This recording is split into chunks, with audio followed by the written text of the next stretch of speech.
Ah, ce sont deux mandarines qui sont résistantes au froid. La Changsha vient de Chine, celle-ci de Corse. Traverser le jardin de Sylvain, c'est un peu voyager à travers le monde.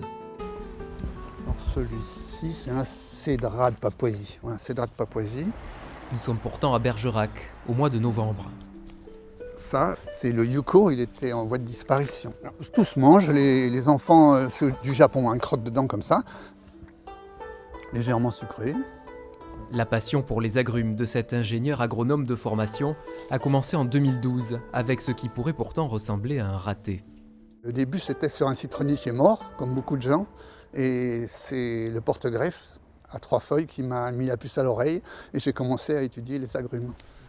Grâce à une communauté de passionnés qu'il intègre sur Internet, Sylvain Jousse développe peu à peu sa collection. Vous trouvez des oranges qui ont commencé depuis ce printemps. Vous en trouvez ici qui sont de cet été. Et puis vous trouvez des fleurs qui sont en train de donner des nouveaux fruits en même temps sur l'arbre.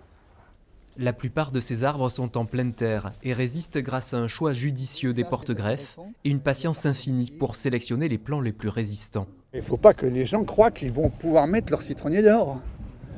Ça, c'est sûr que ça va crever. S'il y a l'adaptation, ça prend des années et des années. J'évalue à 350 variétés d'espèces ou variétés différentes. C'est souvent des hybrides. Donc même dire combien de sortes d'agrumes j'ai, c'est difficile.